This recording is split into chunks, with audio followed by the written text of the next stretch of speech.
उत्तर प्रदेश की करेंगे। उत्तर प्रदेश में जहां बकरीद से पहले गौ तस्करों और गौकशी के आरोपियों पर योगी फोर्स का एक्शन लगातार तेज हो गया है। रामपुर में इनामी गौकश का एनकाउंटर हुआ। मेरठ में पुलिस मुठभेड़ के बाद 4 आरोपी गिरफ्तार हुए और सहारनपुर में 25,000 के इनामी बदमाश को गोली लगने के बाद दबोच लिया गया है।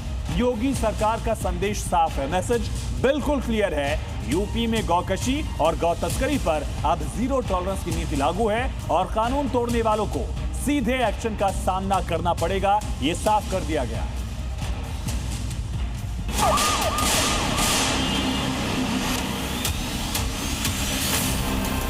जीरो टॉलरेंस की नीति के तहत गौ हत्या गौ पर एक कठोर कानून प्रदेश के अंदर बना।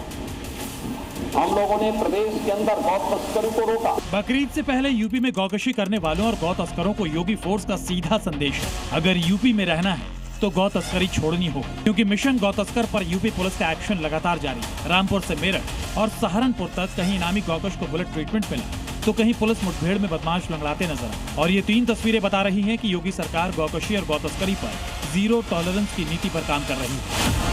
रामपुर में गौ तस्करों पर योगी फोर्स का हंटर चला है। गौकशी के आरोपियों और पुलिस के बीच मुठभेड़ हुई, जहां 25,000 का इनामी गौकश शादाब का पुलिस ने बुलेट ट्रीटमेंट कर दिया, जबकि उसका साथी तकदीर मौके से गिरफ्तार कर लिया गया। पुलिस के मुताबिक 11 मई को नगला गणेश जंगल में गौवंशीय पशु के अवशेष मिलने के बाद मामला दर्ज किया गया था, जिसके बाद से शादाब फरार चल रहा था। पूछताछ में आरोपी ने अपने साथियों के साथ मिलकर जंगल में गौवंश काटने और मांस बेचने की बात कबूल की। फिलहाल पुलिस फरार आरोपियों की तलाश में जुटी। मेरठ में पुलिस और स्वाट टीम की संयुक्त कार्रवाई में गौकशी के 4 आरोपी गिरफ्तार किए गए। पुलिस मुठभेड़ के दौरान 2 बदमाशों के पैर में गोली लगी। आरोपियों ने पुलिस पर फायरिंग की थी, जिसके जवाब में पुलिस ने कार्रवाई की। मौके से तमंचे, कारतूस, गौकशी के औजार, पिकअप वाहन और एक जिंदा गाय बरामद हुई है। पूछताछ में आरोपियों ने नंदपुरा जंगल में हुई गौकशी की वारदात को कबूला है। सहारनपुर में पुलिस और गौ तस्कर के बीच मुठभेड़ हो गई। पुलिस ने गौकशी के मामले में वांटेड 25,000 के इनामी बदमाश गयूर को एनकाउंटर के बाद धर दबोचा। पुलिस के मुताबिक जवाबी कार्रवाई में आरोपी के पैर में गोली लगी, जबकि उसका एक साथी अंधेरे का फायदा उठाकर फरार हो गया। आरोपी पर गौकशी, चोरी, गैंगस्टर और हत्या के प्रयास समेत कई गंभीर मुकदमे दर्ज हैं। यूपी में गौ तस्करों और गौकशी करने वालों पर योगी सरकार का हंटर लगातार चल रहा है।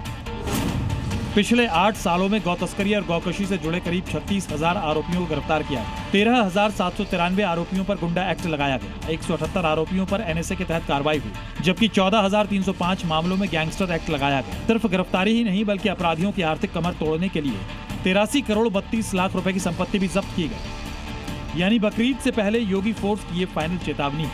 यूपी में गौ तस्करी और गौकशी की साजिश भी रची तो फिर अपराध का जवाब सीधे बुलेट से मिलेगा।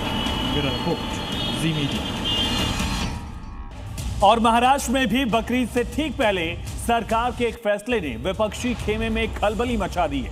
दरअसल महाराष्ट्र की देवेंद्र फडणवीस सरकार ने साफ कर दिया कि महाराष्ट्र में गौ वंश की हत्या या तस्करी करने वालों की अब खैर नहीं है। अब ऐसे अपराधियों पर सीधे मकोका के तहत एक्शन होगा, क्लियर कर दिया गया है।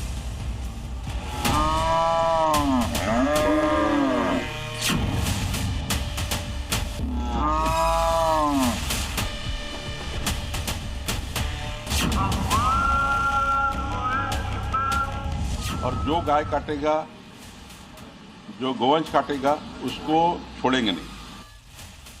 बकरीद का त्योहार नजदीक और महाराष्ट्र में कानून व्यवस्था को लेकर सरकार पूरी तरह मुस्तैद है। राजस्व मंत्री चंद्रशेखर बावनकुले ने 2 टूक शब्दों में चेतावनी दे दी है। बकरीद में केवल बकरी काटी जा सकती है, गाय नहीं। और जो गाय काटेगा, जो गोवंश काटेगा, उसको छोड़ेंगे नहीं। और जो माननीय मुख्यमंत्री जी ने कहा है वो सही है। मकोका ही लगना चाहिए और मकोका की कार्रवाई होनी चाहिए। रास्ते पे गौ काटना, रास्ते पे कटाई करना, ये कुछ नहीं चलेगा और निश्चित रूप से इस पे कड़ी कार्रवाई होगी। सरकार का रुख साफ है कि बकरीद में बकरे काटे जाते हैं, गाय नहीं। अगर किसी ने भी गोवंश की हत्या या तस्करी की तो उस पर सामान्य धाराओं में नहीं, बल्कि सीधे मकोका यानी Maharashtra organised crime control act के तहत कार्रवाई होगी। सरकार ने साफ कर दिया है कि खुले में या सड़कों पर कुर्बानी की इजाजत किसी को नहीं दी जाएगी। सारी धार्मिक रस्में निजी जगहों पर ही होंगी। अगर महाराष्ट्र में कोई गौ हत्या करते हुए अगर मिलता है तो अभी अगर कंटिन्यूसली अगर कोई कर रहा है, अगर इसमें ज्यादा दोष ज्यादा गुने अगर सेमी प्रकार के अगर मिलेंगे तो बिल्कुल उनके ऊपर मकोका के अंतर्गत कार्रवाई की जाएगी और इसमें किधर भी कॉम्प्रोमाइज नहीं होगा। दरअसल महाराष्ट्र में गोहत्या कानून पहले से लागू है, लेकिन अब सरकार ने संगठित नेटवर्क, तस्करी और बार बार अपराध करने वालों पर मकोका लगाने की तैयारी की है। यानी मामला सिर्फ धार्मिक आस्था का नहीं, बल्कि कानून और राजनीति के टकराव का भी बन गया है। सरकार के इस मकोका वाले हंटर पर विपक्ष तिलमिला उठा है। महाविकास अघाड़ी और खासकर शरद पवार की एनसीपी ने इसे सीधे तौर पर त्योहार से पहले मुस्लिम समुदाय को टारगेट करने और ध्रुवीकरण करने की राजनीति करार दिया। विपक्ष का तर्क है कि मकोका जैसे कड़े कानून का इस्तेमाल अंडरवर्ल्ड, गैंगस्टर्स और बड़े संगठित अपराधों के खिलाफ होना चाहिए, न कि इसे किसी खास त्योहार के वक्त सियासी फायदे के लिए उछाला जाना चाहिए। विपक्ष इसे सरकार की तरफ से डर का माहौल पैदा करने की कोशिश बता रहा है। बीजेपी जब तक मुसलमानों का नाम, जब तक पाकिस्तान का नाम, जब तक शरीयत का नाम नहीं लेगी, तब तक वो पार्टी जिंदा नहीं रह सकती है और हर एक चीज़ उनको कुर्बानी के मौके पर ही याद आती है।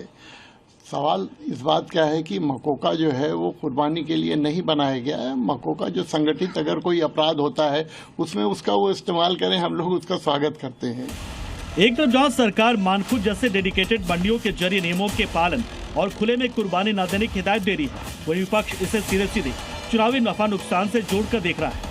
गाय पर कड़े कानून की ये जंग कानून व्यवस्था को दुरुस्त करने की कवायद है या फिर आने वाले चुनाव की बिसात, ये तो वक्त ही बताएगा। लेकिन इतना साफ है कि इस बकरीद पर महाराष्ट्र का सियासी पारा 7वें आसमान पर।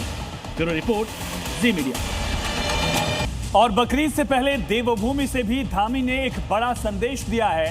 सीएम पुष्कर सिंह धामी ने साफ कर दिया कि आस्था का सम्मान होगा, लेकिन सड़क पर नमाज के नाम पर अव्यवस्था बर्दाश्त नहीं की जाएगी। चारधाम यात्रा के बीच सरकार ने नो नमाज ऑन रोड का साफ मैसेज भाईजान को दे दिया। बकरीद से पहले loud and clear message. Dhami राज में सड़क पर नो नमाज।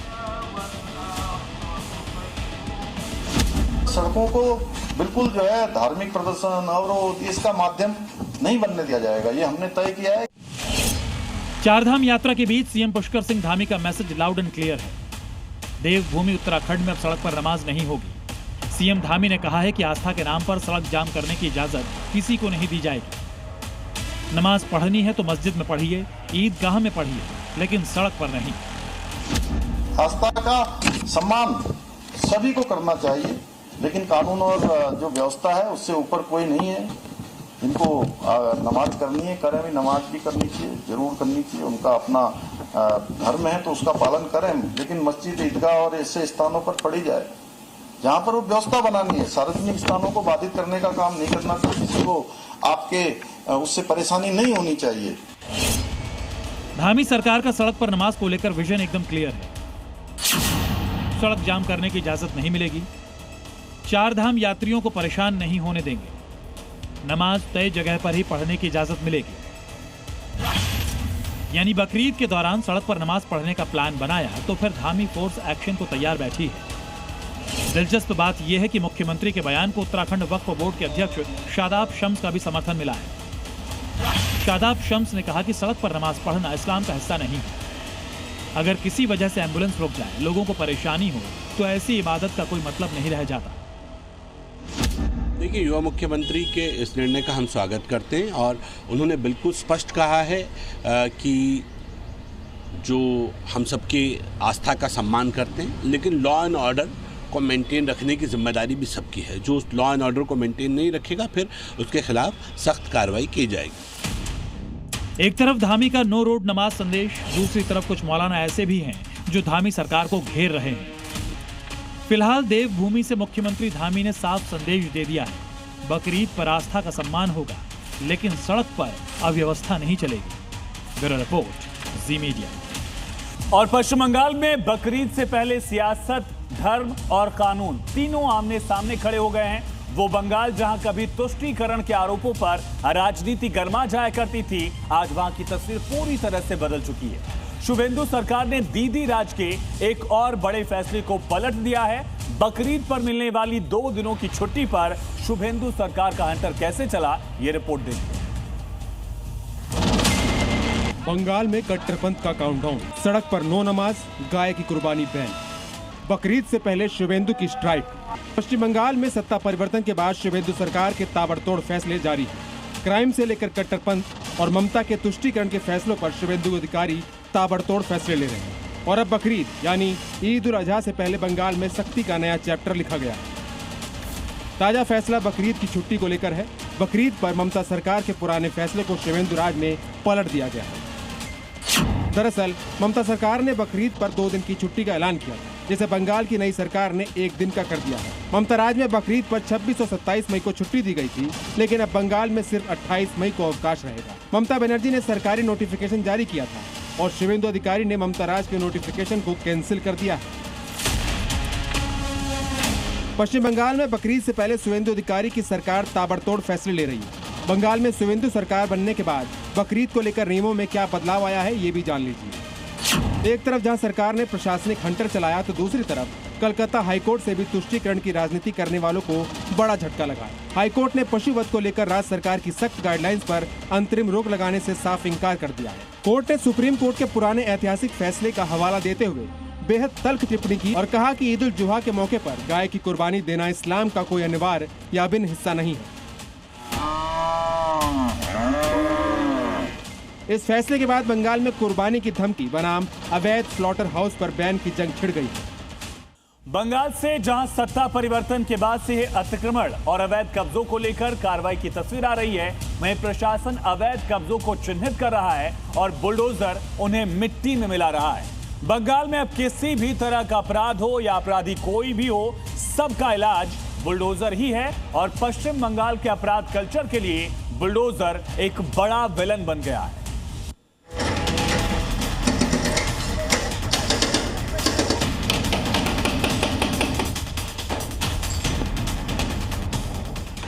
बंगाल में सत्ता बदलते ही बुलडोजर की दहाड़ कोलकाता की सड़कों पर गूंजने लगी है।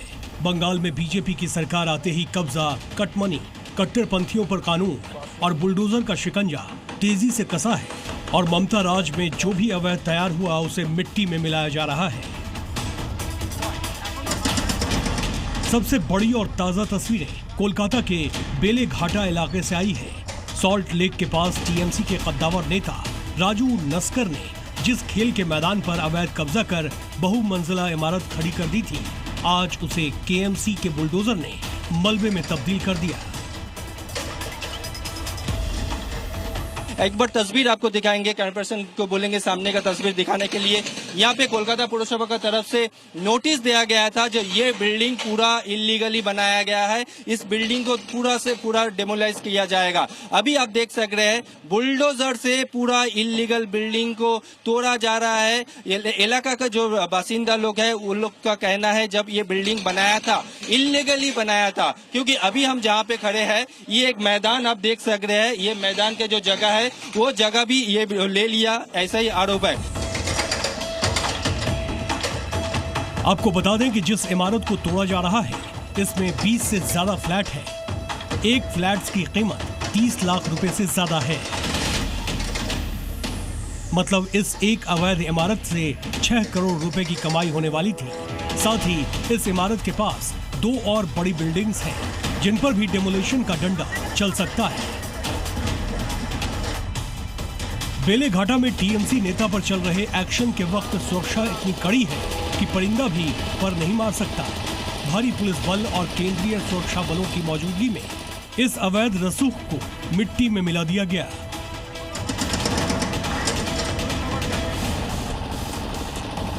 शुभेंदु अधिकारी का बुलडोजर सिर्फ बेलेघाटा पर ही नहीं गरजा, कोलकाता के तोपसिया इलाके में भी प्रशासन का हंटर चला है।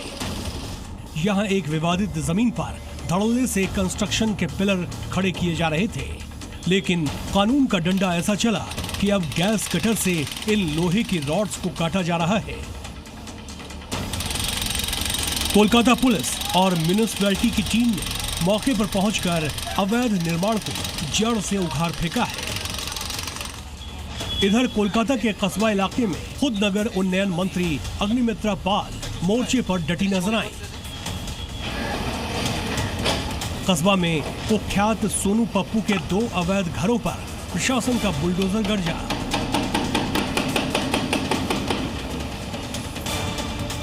मुख्यमंत्री शुभेंदु अधिकारी ने साफ कर दिया है कि अवैध निर्माणों के खिलाफ जीरो टॉलरेंस की नीति रहेगी। जिन इमारतों को तोड़ा जा रहा है वे बिना किसी स्वीकृत नक्शे, फायर सेफ्टी और बिजली की अनुमति के सिंडिकेट राज के दम पर बनाई गई थी।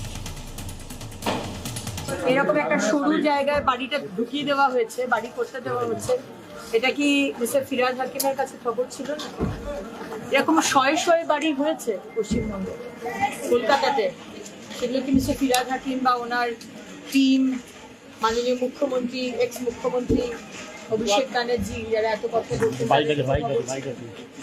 আমরা 15 দিন সরকারে আসার পর আমরা জেনে গেলাম। साफ है बंगाल में अब हवा बदल चुकी है। ममता बनर्जी के राज में जिन नेताओं ने सरकारी जमीनों को अपनी जागीर समझ लिया था, आज उनके अवैध साम्राज्य ताश के पत्तों की तरह ढह रहे हैं। शुभेंदु सरकार का ये बुलडोजर संदेश है कि बंगाल में अब सिर्फ कानून का राज चलेगा। ब्यूरो रिपोर्ट, जी मीडिया। राजौरी के जंगलों में आतंक के खिलाफ सबसे बड़ा शिकंजा कस चुका है। मुनीर के टेरर मॉड्यूल को खत्म करने के लिए सेना ने जमीन से लेकर आसमान तक पूरा जाल बिछा दिया है। ड्रोन, हेलीकॉप्टर और स्पेशल फोर्स की मदद से ऑपरेशन शेरू वाली लगातार जारी है। और सवाल यह है कि क्या इस बार राजौरी के जंगल मुनीर के आतंकियों की खबर बन जाएंगे? ये रिपोर्ट देखिए। राजौरी के जंगलों में मुनीर की टेरर आर्मी के खिलाफ सबसे बड़ा शिकंजा कस चुका है। जमीन से लेकर आसमान तक उनकी तलाश की जा रही है। ड्रोन उड़ रहे हैं, हेलीकॉप्टर आसमान से निगरानी कर रहे हैं। स्पेशल फोर्स जंगलों में उतर चुकी है और सेना का संदेश साफ है कि मुनीर के गुर्गों को अब किसी भी कीमत पर बख्शा नहीं जाएगा। जम्मू कश्मीर के राजौरी में चल रहे ऑपरेशन शेरूवाली में सुरक्षा बलों ने आतंकियों को चारों तरफ से घेर लिया है। सूत्रों के मुताबिक 2 से 3 पाकिस्तानी आतंकी जंगल में छिपे हुए हैं, लेकिन इस बार मुनीर के दहशतगर्द के बच निकलने के सारे रास्ते बंद कर दिए गए हैं। ड्रोन कैमरों से जंगल जंगल निगरानी हो रही है। थर्मल इमेजिंग से हर मूवमेंट पर नजर रखी जा रही है। स्पेशल फोर्स की टीमें पहाड़ियों पर तैनात है। जंगल के अंदर लगातार कॉम्बिंग ऑपरेशन जारी है और आसमान से हेलीकॉप्टर की पैनी नजर है। जम्मू कश्मीर के राजौरी के गंभीर मुगलान इलाके में बड़ी तलाशी अभियान जारी है। आपको बता दें कि कल एक बड़ी मुठभेड़ जो है वो आतंकियों के साथ शुरू हुई थी, जिसमें 2 से लेकर 3 आतंकियों के छुपे होने की खबर सुरक्षा बलों को मिली थी, जिसके बाद पूरे इलाके को कॉर्डन कर सर्च ऑपरेशन चलाया गया और इसी बीच आतंकियों ने बुखलाकर यहां पर फायरिंग शुरू कर दी, जिसके बाद लगातार आतंकियों से लोहा लेते हुए मुठभेड़ जो है आज दूसरे दिन भी लगातार जारी है। दरअसल शनिवार सुबह खुफिया एजेंसीज को इनपुट मिला कि इलाके में पाकिस्तानी आतंकियों की मौजूदगी है, जिसके बाद सेना, जम्मू कश्मीर पुलिस और सीआरपीएफ ने जॉइंट ऑपरेशन लॉन्च किया। नाम दिया गया ऑपरेशन शेरूवाली। जंगल में जैसे ही सर्च टीम आगे बढ़ी, आतंकियों ने फायरिंग शुरू कर दी। जवानों ने भी मोर्चा संभाला। कुछ देर चली मुठभेड़ के बाद आतंकी जंगल की तरफ भाग निकले, लेकिन मुनीर के आतंकियों को शायद अंदाजा नहीं था कि इस बार सुरक्षा बलों ने जमीन से लेकर आसमान तक जाल बिछा रखा है। सूत्रों के मुताबिक घने जंगल में छिपे आतंकी सैटेलाइट फोन के जरिए पाकिस्तान में बैठे अपने आकाओं से संपर्क कर रहे हैं, लेकिन सेना उनकी हर लोकेशन ट्रैक कर रही है। दरअसल राजौरी एयरपोर्ट से करीब 33 किलोमीटर दूर गंभीर मुगलान का इलाका है, जहां चारों तरफ पहाड़, घने जंगल और मुश्किल रास्ते हैं। यही वजह है कि आतंकी यहां छिपकर बैठे हैं। खुफिया इनपुट के बाद सेना, पुलिस और स्पेशल फोर्स ने पूरे इलाके को घेर रखा है। ड्रोन से निगरानी हो रही है। जंगल जंगल सर्च ऑपरेशन चल रहा है। सूत्रों के मुताबिक आतंकियों के पास भारी हथियार और गोला बारूद मौजूद है और आशंका है कि ये आतंकी किसी बड़ी साजिश की फिराक में थे। भारतीय सेना हो या फिर विभिन्न सुरक्षा एजेंसियां हो, पाकिस्तान के हर एक नापाक इरादों पर यहां पर लगातार पानी फेर रही। यही कारण है कि इन आतंकियों को भी अब ट्रैप कर लिया गया है, जिसमें जम्मू कश्मीर पुलिस के स्पेशल ऑपरेशन ग्रुप, भारतीय सेना के साथ साथ सीआरपीएफ ने भी पूरे इलाके को घेरा हुआ है और जल्द से जल्द इन आतंकियों को मार गिराकर सुरक्षा बल ये सुनिश्चित करना चाहते हैं कि कोई भी आतंकी जम्मू कश्मीर की सरजमीन पर यहाँ पर ना रह पाए। फिलहाल राजौरी के जंगलों में ऑपरेशन लगातार जारी है और सुरक्षा बलों का लक्ष्य साफ है, मुनीर के आतंकियों का पूरी तरह सफाया। ब्यूरो रिपोर्ट, जी मीडिया। और अब बात पाकिस्तान के बलूचिस्तान की, जो अपनी आजादी के लिए जंग लड़ रहा है। क्वेटा में एक बार फिर से मुनीर की सेना पर बड़ा हमला हुआ और इस हमले में 30 लोगों की मौत हो गई, जबकि 70 से ज्यादा लोग घायल हो गए। हमले की जिम्मेदारी बीएलए ने ली है। रेलवे ट्रैक को निशाना बनाकर विस्फोट किया गया। इस हमले ने मुनीर और शहबाज दोनों की नींद उड़ा दी। रेलवे ट्रैक पर ब्लास्ट, भीषण आग और आसमान में काले धुएं की लपटें। मुनीर के जुल्मों का बदला, ये हैं तस्वीरें। पाकिस्तानी सेना के बूटों ने बलोचों पर जो कुचला, जो अत्याचार किया, उसका नतीजा है ये धमाका। इस चिंगारी को पाकिस्तान ने ही लगाया था, मुनीर ने सुलगाया था। पाकिस्तान की आतंकी सेना ने बलोचों को उकसाया था।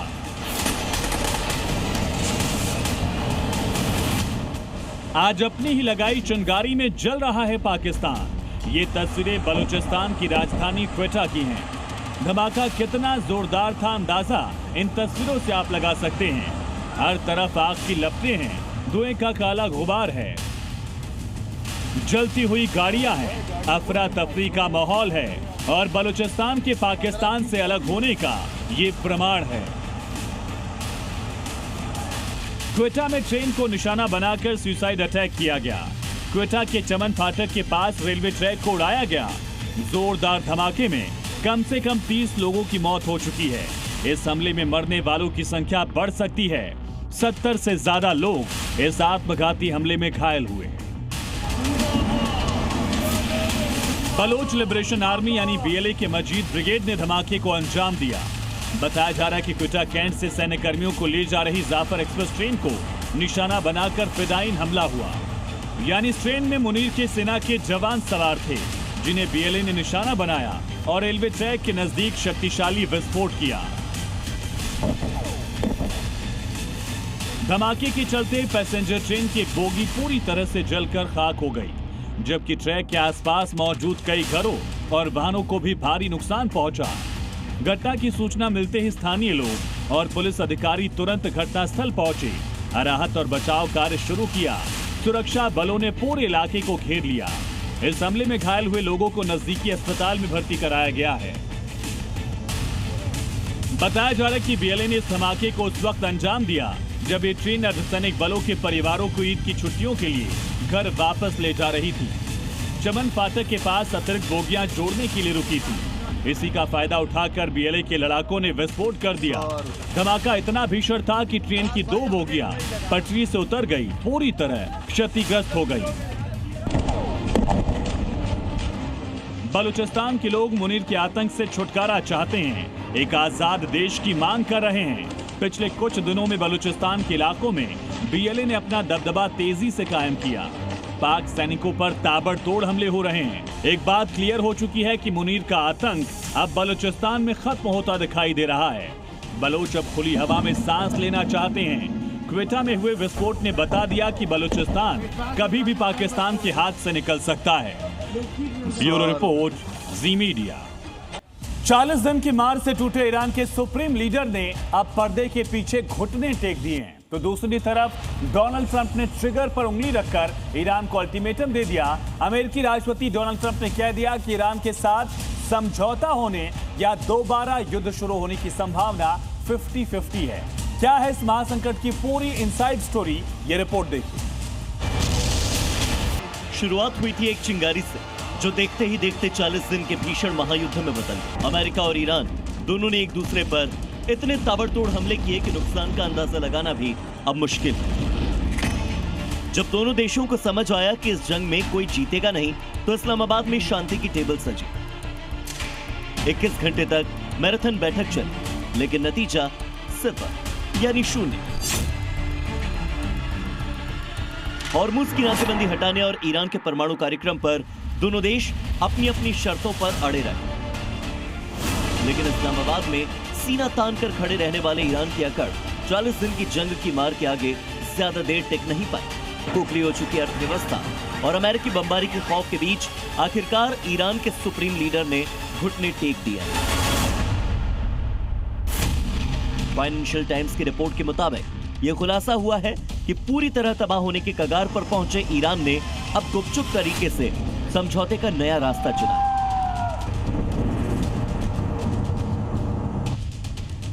इस रिपोर्ट के मुताबिक ईरान अब सीज फायर को 60 दिन आगे बढ़ाने को तैयार हो गया है। दुनिया की लाइफलाइन स्ट्रेट ऑफ हॉर्मुज को धीरे धीरे खोलने पर सहमति जताई है और यही नहीं, ईरान अपना यूरेनियम अमेरिका को सौंपने को भी तैयार हो गया है। ये ईरान का सरेंडर नहीं तो और क्या है, जो ईरान अपने संवर्धित यूरेनियम को छूने तक नहीं देता था, वो अपने परमाणु मलबे का हिसाब देने को तैयार हो गया है। सवाल यह है कि अमेरिका को जंग में लगातार टक्कर देने के बाद आखिरकार ईरान झुका क्यों? क्योंकि हॉर्मुज स्ट्रेट दुनिया का सबसे बड़ा लाइफलाइन तेल मार्ग है और नाकेबंदी से वैश्विक सप्लाई चेन ठप हो गई थी। ईरान की खुद की अर्थव्यवस्था पूरी तरह से तबाह होने की कगार पर पहुंच गई। ईरान को घुटनों पर देखने के बाद अब व्हाइट हाउस के बॉस डोनाल्ड ट्रंप ने अपना असली माइंड गेम शुरू किया है। ट्रंप इस वक्त एक खतरनाक डबल गेम खेल रहे हैं। वो एक तरफ तो ईरान के नए प्रस्ताव के जरिए डील होने का दावा कर रहे हैं, दूसरी तरफ दुनिया के इतिहास का सबसे बड़ा हमला करने की खुली धमकी दे रहे हैं। यानी टाइम बॉम्ब की सुइयां टिक टिक कर आगे बढ़ रही हैं और अल्टीमेटम का समय नजदीक आता जा रहा है। 40 दिन की जंग में बर्बाद हुआ ईरान अब समझौते की भीख मांग रहा है, लेकिन व्हाइट हाउस में बैठे ट्रंप का इरादा साफ है, या तो फुल सरेंडर या फिर ईरान का पूरी तरह से खात्मा।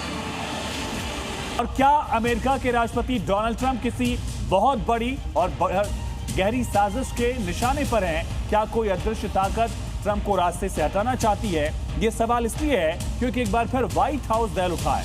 एक बार फिर ट्रंप के बेहद करीब गोलियां चली, करीब 30 राउंड फायरिंग हुई और सामने आया एक ऐसा सिरफिरा जो खुद को इस दौर का जीसस कहता था। आखिर कौन है जो ट्रंप के पीछे हाथ धोकर पड़ गया है? ये रिपोर्ट देखिए। वो सुबह जब वॉशिंगटन का व्हाइट हाउस गोलियों की तड़तड़ाहट से गूंज उठा, जिसके बाद वहां अफरा तफरी मच गई। लोग अपनी जान बचाने के लिए इधर उधर भागने लगे, तो वहीं कुछ लोग कुर्सियों के नीचे छिप गए।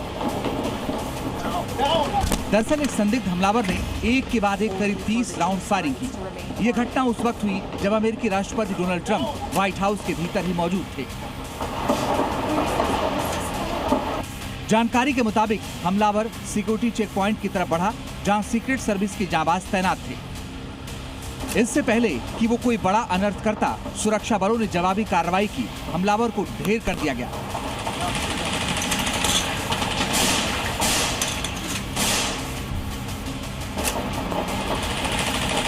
लेकिन इस मुठभेड़ ने पूरी दुनिया को हिलाकर रख दिया। युद्ध विराम की हर कोशिश के बीच इजराइल के मन में सबसे बड़ा सवाल यही है, क्या जंग सच में खत्म होगी या सिर्फ कुछ समय के लिए ये जंग थमने वाली है?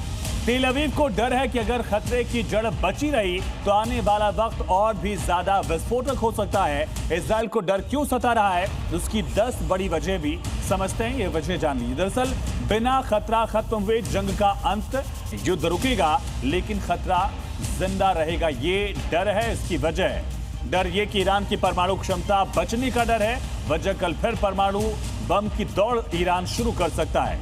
तीसरा डर ये है कि ईरान में ही संवर्धित यूरेनियम रह सकता है और इजराइल के लिए ये सबसे बड़ी चुनौती, सबसे बड़ी रेड लाइन यही है, रेड फ्लैग है। डर ये कि मिसाइल ड्रोन प्रोग्राम पर कोई लगाम नहीं लगेगा ईरान में।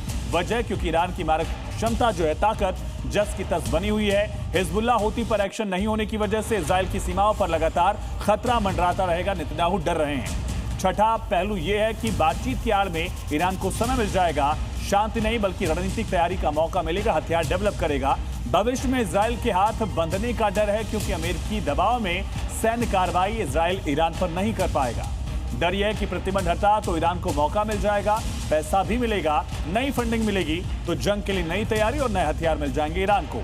हॉर्मुज पर ईरान की पकड़ का खतरा है। दुनिया की तेल सप्लाई पर दबाव पड़ेगा जिसका पूरा फायदा दरअसल उठाने की कोशिश खुद ईरान करेगा। ईरान की दोहरी चाल का भी डर है कि बातचीत का चेहरा अलग हो और इरादा अलग हो। ईरान इस समय को मौके की तरह इस्तेमाल कर सकता है और